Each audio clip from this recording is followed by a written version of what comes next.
So welcome everybody, good morning. Welcome to the JCC of Mid-Westchester's Arts and Talks, Book Talk Tuesdays. Arts and Talks brings world-class arts and culture to the heart of Westchester. I am Stephanie Balkin. I am the Director of Arts and Talks and Adult Programs at the JCC of Mid-Westchester. And even though we can't be together in person, we're so excited that we've been able to bring you this virtual programming over the past few months, and will continue through the summer, and that we're still able to build a community by staying in touch virtually, even though we can't give each other those warm hugs quite yet. But we will be back. Very excited to have you all here this morning. Just some housekeeping. You're all muted. If you have any questions for our author or for myself or comments, please put them in the chat button. This is being recorded for later use. And we also would like to give a special thank you to the Jewish Book Council, who helped us to bring Ken here with us today. He's a very esteemed scholar and author, and I'm very excited to have him here today for this very, very interesting and exciting topic, when I heard Ken speak at the Jewish Book Council conference last July, I was so interested in everything that he had to, let's admit someone in, everything that he had to say, and really looking forward to sharing this program with all of you. So without further ado, please help me welcome Ken, and I will tell you a little bit about him. Ken Sutak is an entertainment attorney and employment discrimination litigator based in New York. He has written or contributed to 2 law books, in addition to writing and organized the 2 Cinema Judaica books published by the Hebrew Union College Jewish Institute of Religion Museum. The 2 books are The War Years, his first, and then The Epic Cycle, which we're going to be speaking about mostly today. He also produced the 2 popular movie poster exhibits under the same titles for that museum, and now works with the United States Holocaust Museum to establish a Cinema Judaica collection there. Over the past 10 years, he has spoken to numerous audiences all along the East Coast in various Jewish venues in connection with the travel show that he has for Cinema Judaica, The War Years. His newest book, The Leather Stocking Rules, is based on the classic novels of James Fenimore Cooper. It's an e-book, an environmental book with wilderness photography. Sounds super fascinating. And his happiest credit is that he was the musical director on a award-winning rock documentary that was produced and directed by his son, which is called Dawns of Disco. So Ken is a Renaissance man, if you listen to this bio and if you meet him in person. And so we're really excited to hear what you have to say about Cinema Judaica. So help me welcome Ken. Thank you. So this is just how it's going to work. I am going to move Ken's presentation for him, which you will see on your screen. But first of all, can we just give a big warm welcome? Ken, would love to say hello to you and hear just a hello from you. Hi. Put this up. Hello. We're ready to go? We are ready to go. I am going to make it so that you are the ones that I can see you while you speak. Can everybody show me by thumbs up if you can see the screen? I just want to make sure. Yes, thumbs up? Okay. Fantastic. So let's get started. Okay, Ken, welcome. Thank you so much for being here. Thank you for having me. To Stephanie for helping me a lot with this presentation, because this is the first time I've done a sit-down Zoom meeting type talk. I'm going to try and do it well, but I am used to standing up and moving around. And thank you to the JCC of Mid-Westchester for inviting me to begin with, and for everybody who has joined in or will join in. Let me ask you to go to the next shot, Stephanie, so we can see the book. Yep, here we go. Here we go. Okay, this is the book. Unfortunately, I'm not there in person, able to sign copies. If anybody is interested in acquiring it during this weird period of lockdowns, the only available avenue at this point is ordering it from the museum's distributor. That would be emovieposter.com. They also sell, and I'll show it here because we don't have a slide, the earlier book, The War Years. I think The War Years is 20 and the Cinema Judaica is 28. And that takes care of that housekeeping. Let me say that the period covered by Cinema Judaica, the epic cycle, basically runs from December 1949 through November of 1971, respectively. The premiere of Samson Delilah in New York City, although not the release, that came in 1950, and the release of Fiddler on the Roof in the tail end of 1971. The book does tell us what happened afterwards, but that is essentially the epic cycle, defined in the main by distribution patterns and things of that nature. Now, between those dates, there were 25 Jewish biblical films released. When I say Jewish biblical films, I'm referring to films based on stories or personages found in the Hebrew Bible. That number exceeds the number of Christian-themed biblical films, which was 21 during the same period. So obviously there were a lot of biblical films compressed within a 22-year period. Also, there were 20 dramatic Holocaust films released during the same period, plus 5 documentary Holocaust films released during that period.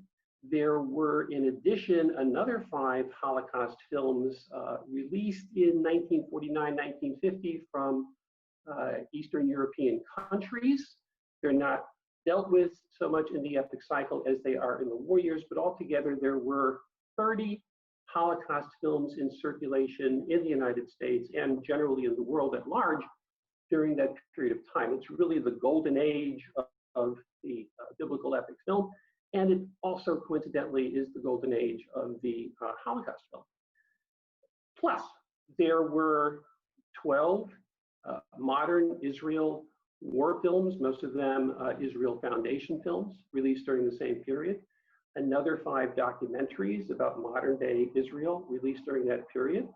There were another 9 historical epics with Jewish themes or Jewish characters that are not biblical, not Israel Foundation, not Holocaust related. So altogether, there are approximately 80 films of this nature released during that period of time. Never happened before, has not happened since. It is an avalanche of Jewish history, Jewish heroes, Jewish heroines being distributed through the most powerful entertainment medium of the time to not only the American public, but to the world at large. The period itself also is the post-war period of economic prosperity in the United States that begins shortly after the end of the war and will begin to wind down in the very early 1970s. And the epic cycle is very much tied almost by an umbilical cord to that period of extreme economic prosperity. In addition, it's important to know that most of the biblicals, let's not go there yet, Stephanie. Okay. Most of the biblicals, let's go back to the, right there, leave it there for now. Most of the biblicals released during this period were released between the years 1959 and 1965. When I say most, I mean 3/5. 2/3 of all the Holocaust films were released between 1959 and 1965. That period, 59 to 65, is the peak prosperity of the United States in our history, and certainly during the history of that period. Now, with all these riches, I had to figure out what I would talk about when I began my lectures, my author's talks in connection with this particular book. And that was answered for me at the same symposium where Stephanie saw me do my 2-minute pitch approximately a year ago, where we did our little 2-minute summaries of types of books that we had coming out. Afterwards, we get to meet and greet not only the representatives of the various Jewish venues that were interested in bringing in authors, but the writers themselves. And I was approached by one writer who happened to be the author of a Holocaust book, and he asked me if I agreed with his conclusion that the point in American history where it became cool, his word, to be Jewish in America was the point at which Paul Newman played Ari Ben Canaan in the movie Exodus. I told him I was not qualified to discuss the coolness issue. But I could corroborate that the movie Exodus, and in particular Newman's image, Harry Ben Canaan, was very central to the popularity of these films at that peak point in American history. But in fact, it was part of a 1-2-3 combination punch, which itself came on the heels of a 10-year period. And the 1-2-3 combination punch was supplied by the release of Ben-Hur at the tail end of 1959, then the release of Exodus at the tail end of 1960, and finally the release of Judgment at Nuremberg at the tail end of 1961. Respectively, the most critically acclaimed and commercially successful biblical of the period, the most commercially successful, if not critically acclaimed, Israel Foundation movie of the period, and certainly the most critically acclaimed and financially successful Holocaust film of the period, which itself opened up a whole new genre. So I'm going to focus on those three, and I'm also going to try and provide some context. I'm going to do it very quickly as far as the context goes. The book has a lot of context. It has 400 high-res color photos of the advertising imagery that was used to promote these films, primarily the posters. But it also has a lot of editorial, which basically summarizes the history that was taking place during this very tumultuous period of time in American society following the war, all the way up to the end of the Vietnam War in 1973. Excuse me a second. Let's go to the next slide. Okay, there we go. Okay, you're looking at the most famous logo of the 1960s. Although Ben-Hur is released at the tail end of 1959, it's generally considered a 1960s movie simply because it stayed in circulation for so long. It was in release for almost 3 years. It was so financially successful and so popular. For our purposes, I want to hone in on the title. This is as big a name in lights as any Hebrew name ever got in the history of the world. Who, however, is Hur? Hur is the fellow in Genesis who helps Moses hold up the supernatural staff of God in the war with Amalek after the crossing of the Red Sea. Hur in the Midrash is also the trusted assistant of Moses who assists him during the brief civil war at Sinai after the bringing down of the tablets. Hur himself, like Moses, does not enter into Canaan, the promised land, but his descendants do.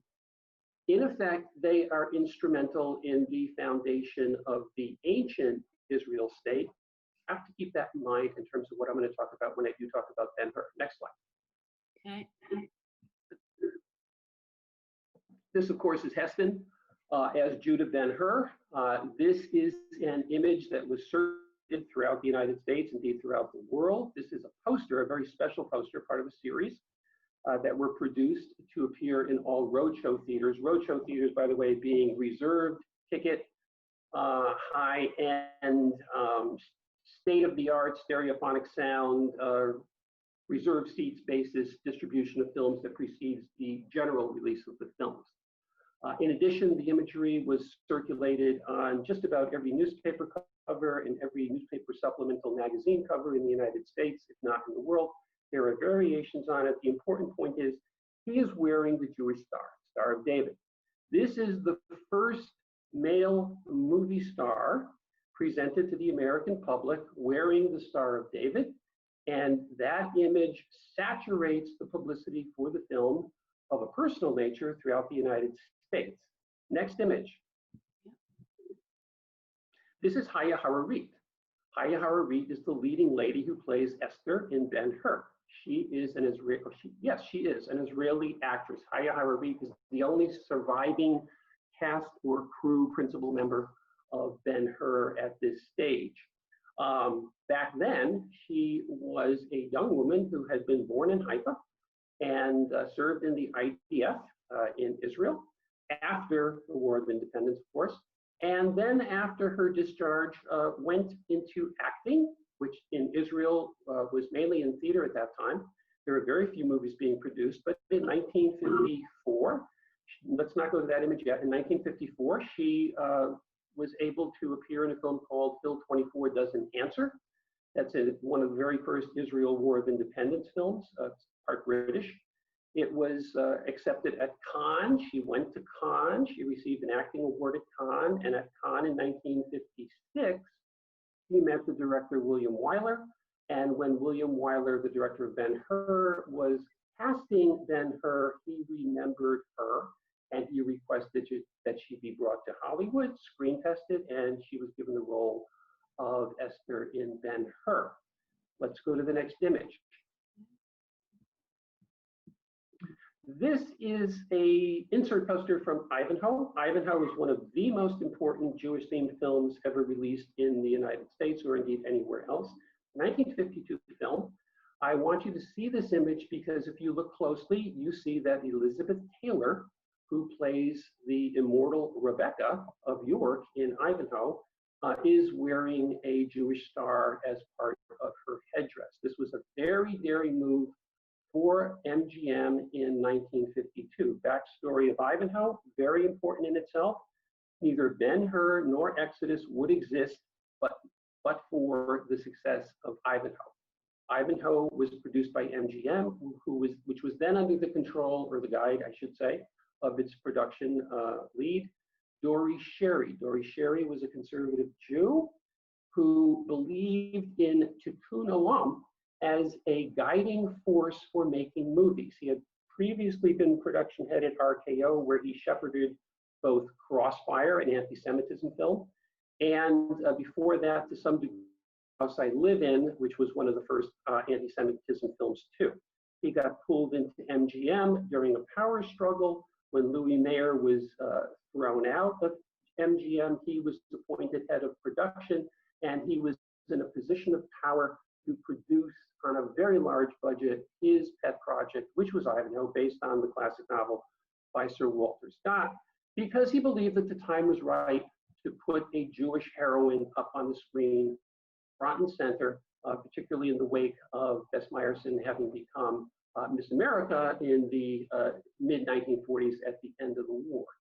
He also knew that she could be played by 20-year-old Elizabeth Taylor, who was reputedly the most beautiful woman in the world at that point because she could be perfectly photographed from any angle, and she was a very good actress to boot. He was right. Ivanhoe was a tremendous financial success, a tremendous critical success, nominated for Best Picture, winner of a number of other awards, and it put Sherry in a position to determine what he would do next. He had two pet projects in mind next. One of them was a remake of Ben-Hur, in which Judah would retain his Jewish identity from beginning to end, unlike the novel. And the other was he wanted to make a 3.5-hour epic movie about the founding of Israel.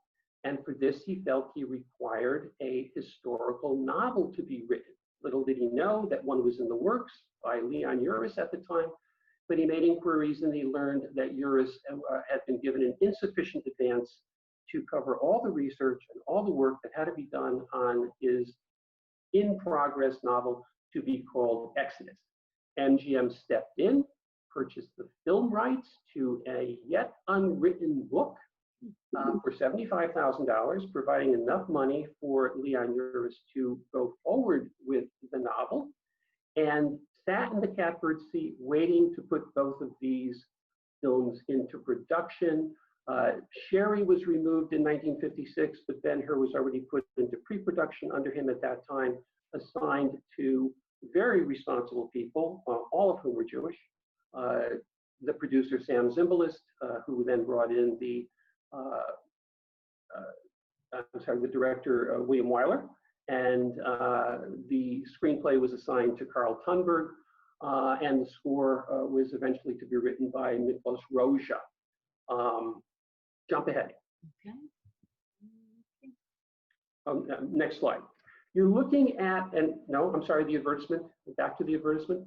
You're looking at a trade ad. No, we got to settle on that. We have to work on our timing. I'm sorry.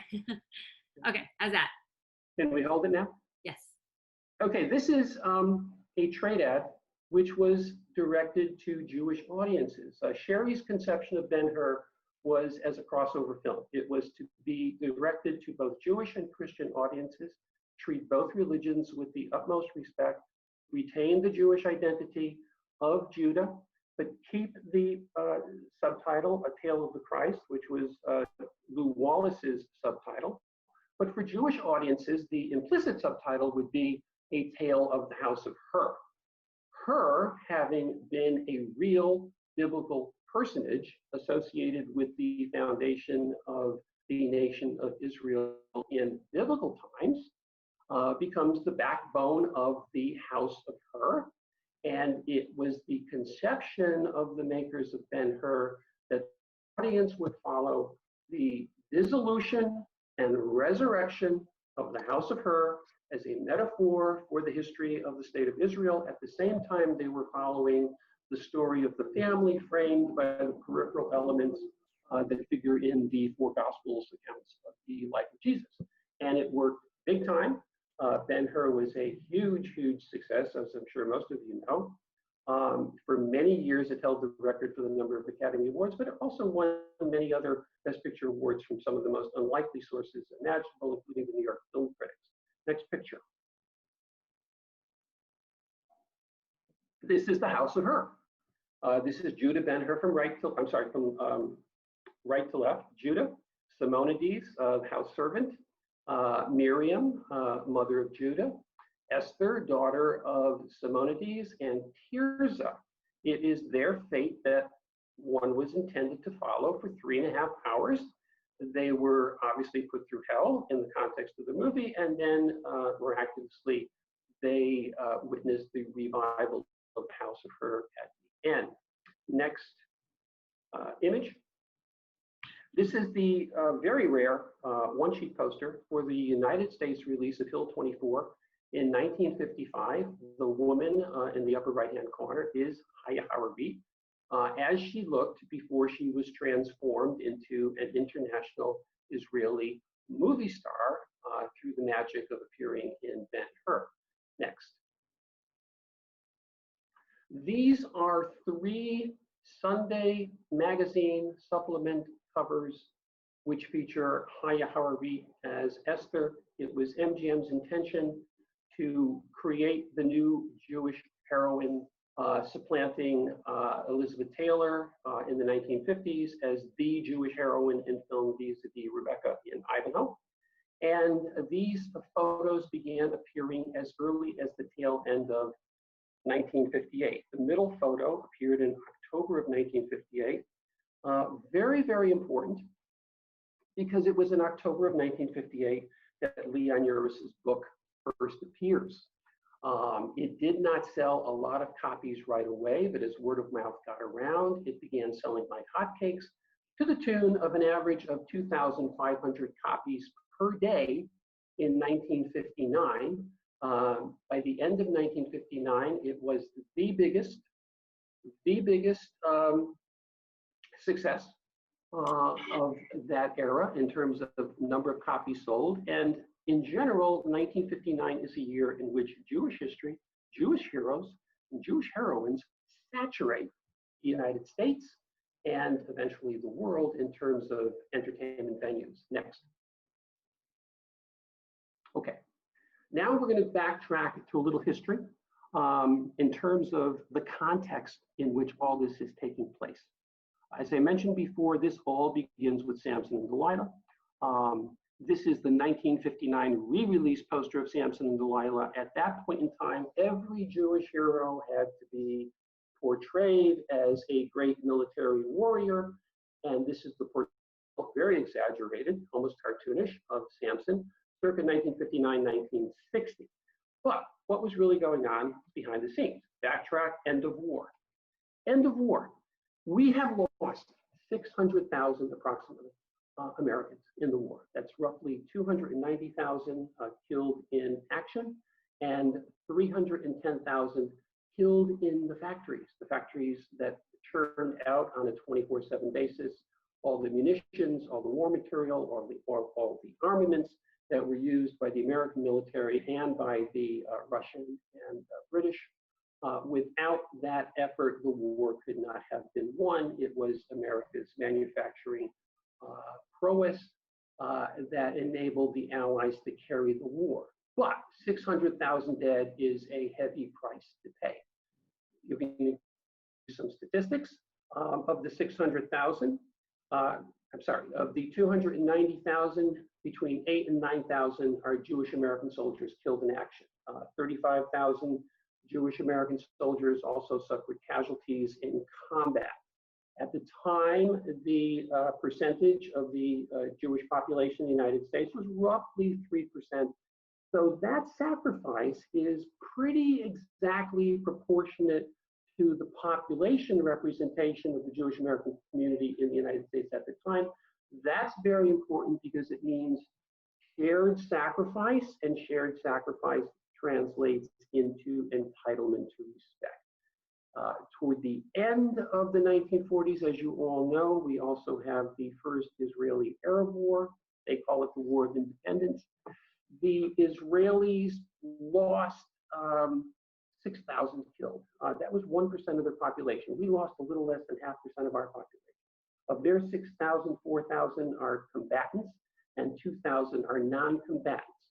Again, what that translates into in the United States in terms of image is that Jews, American Jews in particular, are not seen in a victim light as much as they are now seen in a reliable fighter light, a great warrior light, particularly insofar as the Israelis are concerned.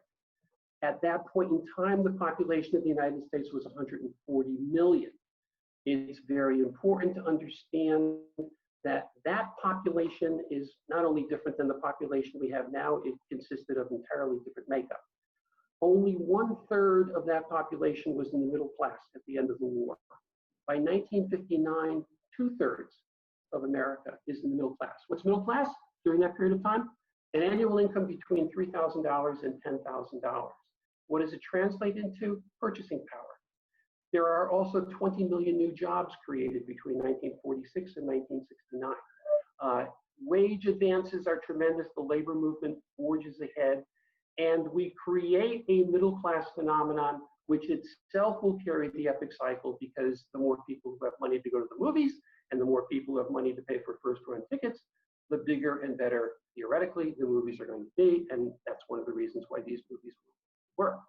At the same time, this becomes a very religious country. In 1939, less than 50%, 49% exactly, of Americans belonged to a church or synagogue. By 1949, end of the 40s, that figure has risen to 55%. And by 1959, the release of Ben-Hur, that figure has risen to an all-time high of 69%. 7 in every 10 Americans belongs to a church or synagogue and goes pretty regularly, whether it be on Fridays, Saturdays, or Sundays, as the case may be. In addition, there are other forces at work, one of which is television, which drives these movies into becoming spectacular. Another is the civil rights movement, which parallels between 1948, the rebirth, I should say, of the civil rights movement. It was put on hold before, at the beginning of the war, as television was, incidentally. It parallels the release pattern of the biblical movies, the first one being at the tail end of 1949, and the last one being made in 1966, right after the adoption of the Civil Rights Act in 1964, and the Voting Rights Act in 1965, and the first Poor Persons March on Washington in 1966. So there is not only an affinity, but a relationship between those two phenomena. Looking at this from the vantage point of the end of the war, Cecil B. DeMille sees it coming. He is the only one. Nobody else believes that the American public wants to see big biblical epics.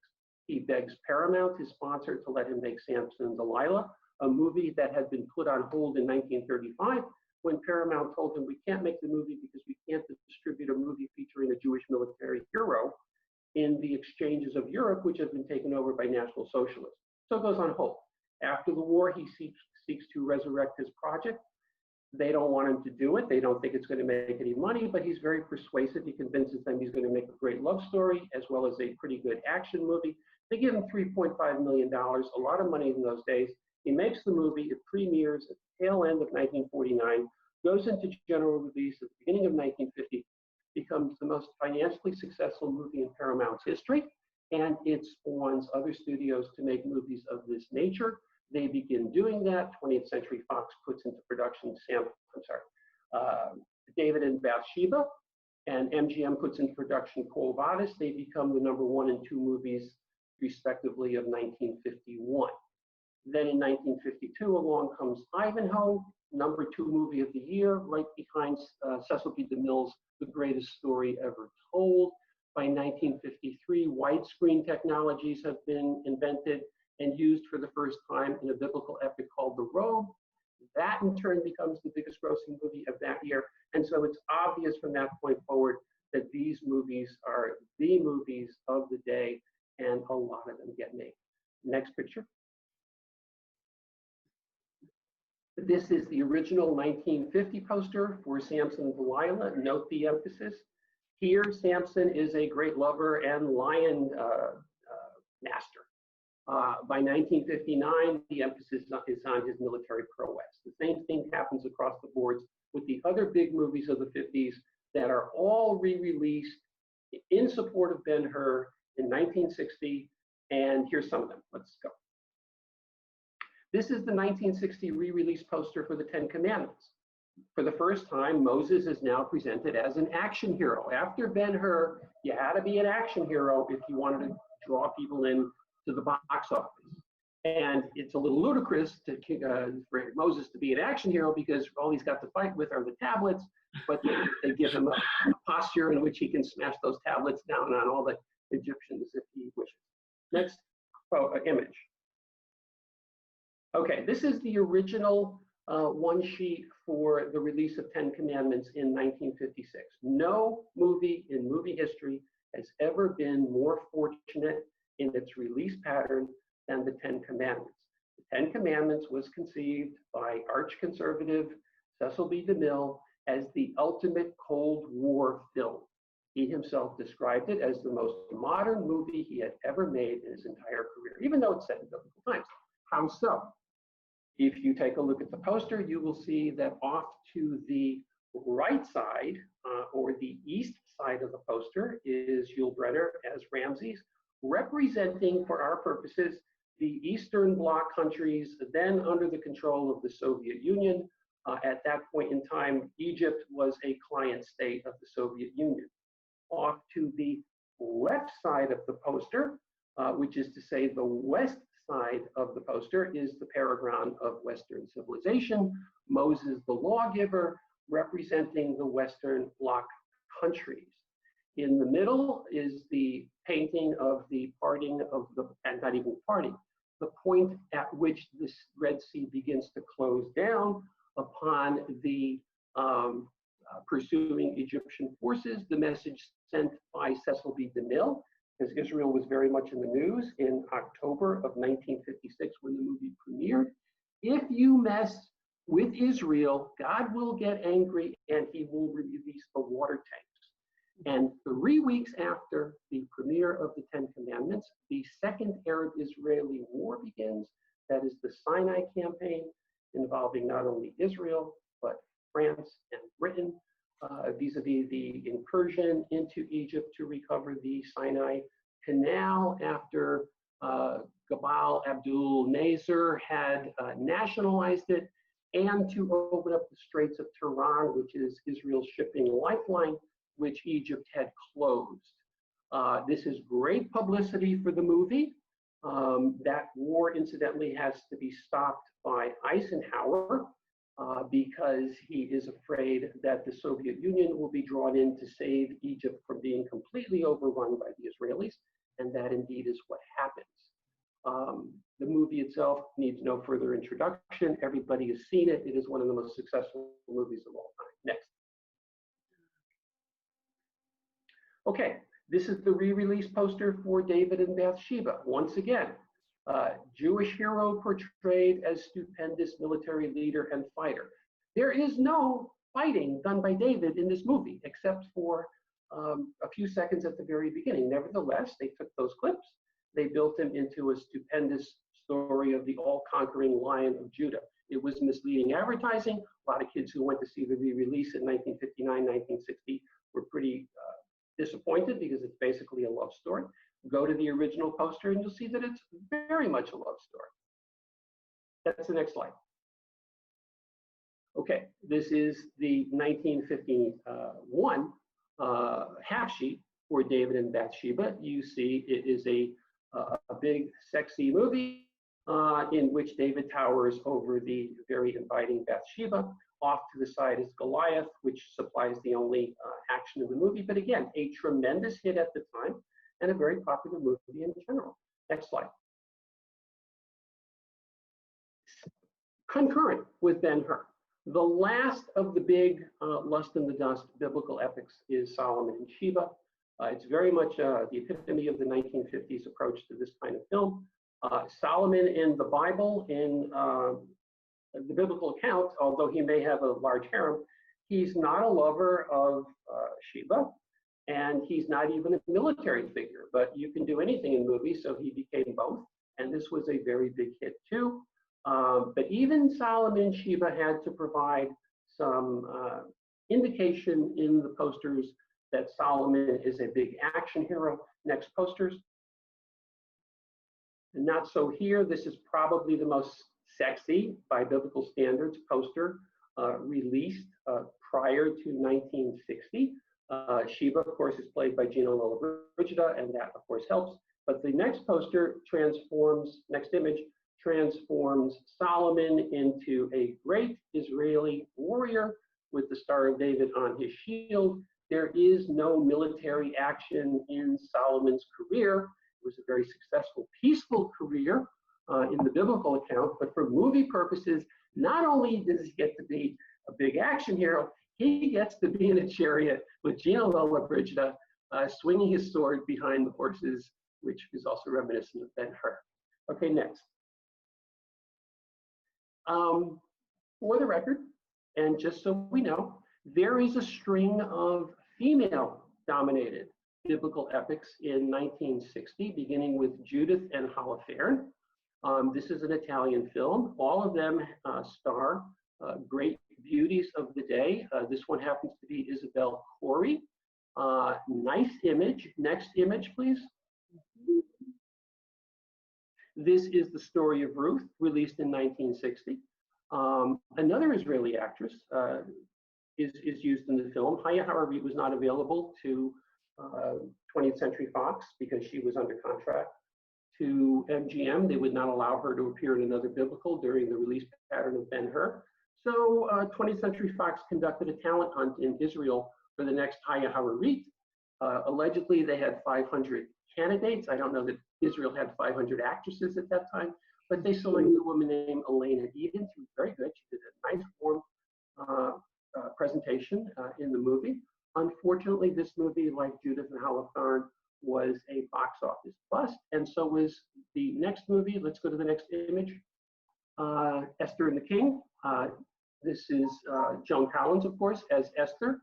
But again, not a lot of action, lots of lust in the dust, and all these movies go down the tubes. They don't make money.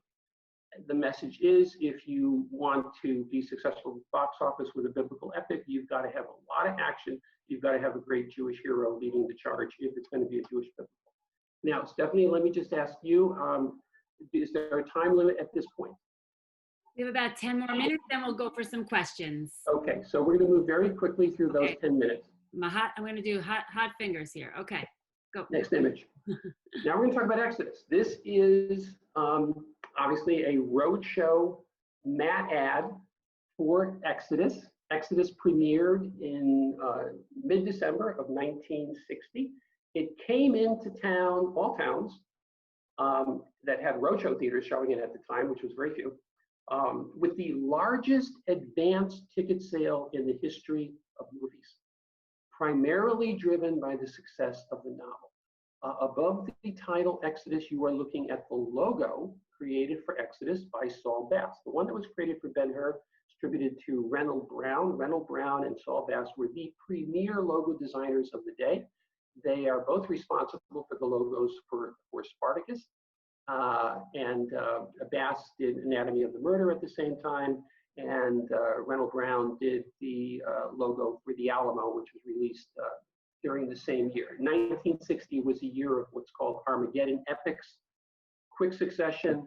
Spartacus, the Alamo, Exodus, all are successful at the box office. Next. Oh. Next image. Oh, I know. I'm sorry. Okay, I'm going to show you a succession of Saul Bass paintings using his logo in various formats for Exodus. These are the most, or at least among the most famous poster designs and advertising designs in movie history. Just about every poster collector in the world has one variation or another of Exodus because it's so great. The motif itself is, which of course is based on the eternal flame, rising with the hands reaching for freedom. The hands reaching for freedom are borrowed from a poster called Strong in the Strength of the Lord, created by an artist named David Stone Martin during World War II. But the addition of the rifle identifies it as an Israeli epic. This design also appeared on the cover of the soundtrack album cover, sold millions of copies, entered just about, well, not every American home, but a lot of American homes. And you couldn't walk into a furniture store, you couldn't walk into a department store, you couldn't walk into a music store without seeing a design for Exodus from 1960 to 1962. This is another Saul Bass variation on his artwork for Exodus. The logo is put on a flag. The flag is put above the helm of the ship Exodus. The eternal flame now rises from below. Next image. Coming. Lost my, yeah. Another variation. This time the hand holding the rifle appears above the bow of the ship Exodus with the eternal flame underneath. This one was used not only on the back of the album cover, the record album cover, the soundtrack score, but it was used on the face of the piano solo sheet music, which sold millions and millions of copies worldwide and was owned by just every single piano student in the world of that era. I'm sure everybody's familiar with the theme from Exodus. Next. This is the action-oriented artwork that mesmerized Americans of the day and implicitly paid homage to the sacrificial contributions of the 550,000 Jewish American soldiers during World War II. This is Paul Newman as Ari Ben Canaan with his British Sten gun, not a Uzi. Uzi wasn't invented until 1951, aimed directly at the viewer. Everybody who saw this ad had a reaction dependent on whether you were Jewish or you were Gentile. If you were Jewish, according to many Jews of the period, it was very inspiring. It told them that they now could play the John Wayne role. If you were not Jewish, if you were Gentile and you saw this, you said to yourself, what in the world is this movie all about? Is it a World War II film? What is Israel? Many people were educated in the United States about Israel, not so much by the book Exodus, but by the movie Exodus, for better or worse. And in those days, it was considered to be for better by far. Next image. Another variation on the Ari Ben Canaan with Sten gun at rest, ready for action, while the logo rises above him. This happens to be a Danish variant. Next poster. Let me show you two Italian variants. This is the 1961 Italian release poster, Ari as Great Lover. I mean, Exodus, the book, and Exodus, the movie, is basically a reversal of the Ivanhoe formula. Ivanhoe, Christian knight, falls in love with Jewish woman. Exodus, Christian woman falls in love with Jewish knight. Surefire sales material, and it helps Exodus go through the roof. Eva Marie Saint, by the way, who plays Kitty Fremont, the Presbyterian nurse of Leon Uris's Exodus, does not become a combatant in the book. In the movie, she does. In the final scenes of Exodus, the burial of Karen, she's standing there in a Haganah outfit with arms at her side, ready to accompany her man, Ari Ben Canaan, to the front as the war begins after the Declaration of Independence. Very interesting. Next image. For the re-release of Exodus in Italy in 1966, Exodus was re-released worldwide except for the United States in 1966. Here it had been shown on TV, so it wasn't re-released. Paul Newman in his British uniform, because in the book and in the movie, he is a member of the Jewish Brigade, former member of the Jewish Brigade, which fought under British colors, their own colors, but under the British auspices at the end, toward the end of World War II, transformed into literally a John Wayne type Sands of Iwo Jima art imagery, and the art, in fact, is borrowed from those films. I just want to go one step forward and wind up with this and a Judgment at Nuremberg. Still 24, the answer gets re-released.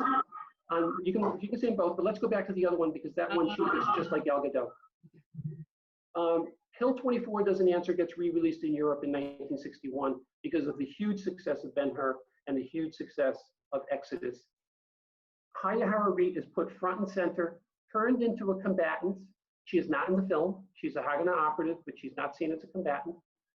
Imitating the posture of Paul Newman with an Uzi. Very successful re-release in Europe. Next poster is the German poster. Again, she's in Haganah fatigues, portrayed in battle scenes. And just to jump to and wind up with Judgment at Nuremberg. Okay, this is an ad that ran in the New York Times 3 weeks after Exodus opened. United Artists was so satisfied with the reception, commercial reception of Exodus over the past few weeks that they agreed to bankroll Stanley Kramer's desire to make a Holocaust film. This would be the first major Holocaust film in the United States since the end of the war. It was Kramer's idea that in order to get Holocaust material across to a mass audience, you should frame the story in epic format. The story itself might not be epic, but the roadshow film would be. It would run 3.5 hours long. It would have an intermission. It would have an overture. It would have an intermezzo. It would have exit music. It would be promoted as an epic, and it was very successful. He opened the door to the flood of Holocaust films that are released in the United States in the 1960s afterwards. And just to see the posters from that film, 3 more images we'll look at. We won't look at any Holocaust images. This is a trade ad utilizing the 7 major stars of the film to show the importance of the film. That ad, incidentally, announced that the film would premiere in Berlin, Germany, site of the trials, okay? A year later, or almost a year later, on December 14th, 1961, movie hadn't been made yet, to coincide a year to the exact date with the Exodus in the United States. 2 more images will show you the release posters for Judgment at Nuremberg. They're considered very artful. Here, the 7 faces are moved around, all facing east, i.e. toward East Berlin. And another variation is the next poster, which is the German poster itself. This is what Germans looked at with some discomfort. In fact, a lot of discomfort.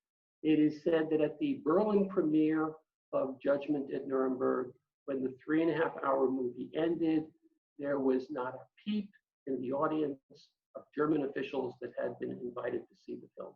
It so stunned them into silence and probably embarrassment and probably disgruntlement at the same time, which speaks well for its impact in the United States too, because here it was a commercial success. So I'm going to stop here for time reasons. I'm not going to show you, unless you want to flip through them, Stephanie, posters from the Holocaust films that follow. Just know that there were quite a few. I'm done. Okay, let me end the show here. Okay, so let me just get back here. Okay, hello everybody. Okay, thank you. We have actually, thank you so much. That is so fascinating. All those posters are amazing. The one thing that really strikes me is just such the bright colors and the bright imagery of the day. It's pretty remarkable. We have a couple of questions that came in before the program. What do you make of the current sort of call in the current times that we're in for removal of some films or putting some historical films like Gone with the Wind into, putting them in historical context, given everything that's going on in the world? Do you think that these films stand up to the test of time? Or do they need to have some historical context put in some framework for the topics that these biblical movies, for example? Very quickly, it's nothing new and it's nothing bad. And at least for the time being, it's nothing to be afraid of. All of the movies, or most of the movies I just showed you, art from, okay, encountered these types of problems during the period of their own release, but for different reasons. I'll give you an example. I'll give you several examples. Ivanhoe may have been a great success in the United States, but it offended the Arab countries no end to see a Jewish heroine up on the screen. The consequence was that all Elizabeth Taylor films, not just Ivanhoe, were banned in Egypt for many, many years through the reign of Nasser, who himself believed in what he called pan-Arabism, where Egypt goes, so the other Arab countries should go at the same time. That in turn produced a climate in which Exodus was not made by MGM, which paid for the film rights. Exodus was made by independent producer Otto Preminger, who went to MGM, desiring to purchase the film rights from MGM, and pointed out to the new management, Dory Sherry was long gone, that if they made and distributed the film Exodus, all their theaters would be nationalized in the Mideast. The MGM owned a lot of theaters in the Mideast. You could no longer own theaters in the United States at that time, but the studios could own theaters abroad. He happened to be right, and MGM agreed that they would sell him the film rights. He was able to produce the film through United Artists because United Artists didn't own theaters anywhere. But after the huge success of Exodus, all the Hollywood studios were noticed by the Arab countries that if another movie of this type were to be made, they would nationalize their theaters. So the consequence was there was a very informal blacklist of any Israel-oriented film made in Hollywood for the next 6 years. It was broken in 1966 by a man named Melville Shavelson, who figured out a way to break it. He wanted to make another big Exodus-type epic out of a book called Cast of Giant Shadow. And he wanted Kirk Douglas to play Mickey Marcus, who was the American military commander who had guided the Israeli forces to some degree in their strategy during the War of Independence. And he learned right away that no studio in Hollywood would back his movie because of this implicit threat. He concluded that the only way to get this done was to hire the biggest box office star in the world, and then maybe he could persuade the studios to make the movie. So he went to John Wayne. John Wayne happened to be very pro-Israel, and he explained his problem to him, and Wayne basically agreed not only to appear in the movie, but to co-produce the movie with him through his own production company, and they did get the movie produced, and it broke that particular blacklist. Ben-Hur ran into some problems too. Now, both Ben-Hur and Exodus were accompanied in their distribution by quote-unquote study guides. When I say this idea of having a supplemental context presented along with a film is not a new idea and not a bad idea. It's actually a very helpful idea where the context needs to be understood in order to appreciate the film, either as an artifact of its time or in terms of what's happening dramatically in the movie. Exodus was accompanied by the distribution of a study guide to all schools, or it made available to all schools if they wanted it, prepared by 3 religious leaders, very artfully. One was Protestant, one was Catholic, and one was Jewish, to explain the historical background, so that if you, a student, went to see the movie, you would have some idea of where this movie was coming from. Ben-Hur was a little bit different. I'm talking not about the premier souvenir books that you buy in the theater. I'm talking about the formal study guides that are provided for one reason or another to supplement the presentation of the movie. Problem with Ben-Hur was, because of this idea of Sherry's, that there would be this balance between Jewish elements and Christian elements, and therefore you'd have this great crossover film. the final product, as prepared by its makers, was perceived by some to be more Jewish than Christian. And that disgruntled some people in some walks of life. And there was a concern on the part of MGM's new management that because Judah does not convert to Christianity in any way, shape, or form at the end of the film, that there could be a problem in Catholic quarters, perhaps in Christian quarters generally. So they prepared their own study guide. They went out and hired 3 PhDs in English who prepared a study guide in which they maintained that Judah really, to be distributed, by the way, to Catholic schools, in which they maintained that the movie does really present Judah as a convert to Christianity because he hears Jesus's words on the cross, Father, forgive me, blah, blah, blah, blah, blah, and makes a statement to the effect that it took the sword out of his hand. They said that that statement represented his conversion to Christianity. It was totally antithetic to the intentions of the filmmakers, but it provided, quote unquote, context for one portion of the audience that might otherwise feel uncomfortable, because after all, this was a big, big, big departure from the book. So these incidents have occurred with some of these best known films from time to time going forward. They have occurred in the context of dealing with anti-Semitism. All these films were intended to be antidotes to anti-Semitism, and they were remarkably successful as a whole over this period of time, beginning with Gentleman's Agreement and the films of that nature in the post-war period. But nowadays, you could have situations where people who hold views which are not pro-Israel or not pro-Jewish or which may be anti-Semitic are very uncomfortable with some of these films, and it could make complaints. And we'll see what happens. Understood. Thank you so much. So I think we're out of time. This was so enlightening and so fascinating. Ken, I really want to say thank you so much for all of your insight. A reminder that you can buy the book at emovieposter.com. It is a special collection of not only of editorials about the films, but these movie posters are just really incredible and so rare, and what a collection it is. Thank you again for your time, Ken. I wanted to mention that we have some wonderful programming coming up through Arts&Talks. We have the Jewish Museum virtual tour on Thursday. We continue to have our crossword coach throughout the summer. And we have some great summer programs lined up for all of you. As you know, we're a not-for-profit. If you can make a donation to help us support our work, we've been providing all these programs complimentary. We would love you and would really sincerely appreciate that.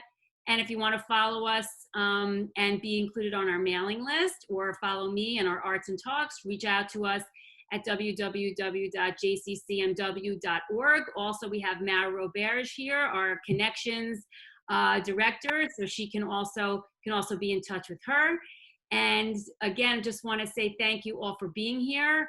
Stay safe in these difficult times, and we really look forward to seeing you at upcoming Arts and Talks programs. Ken, thank you again. Thank you all for letting me do this. Sorry I could not meet you in person.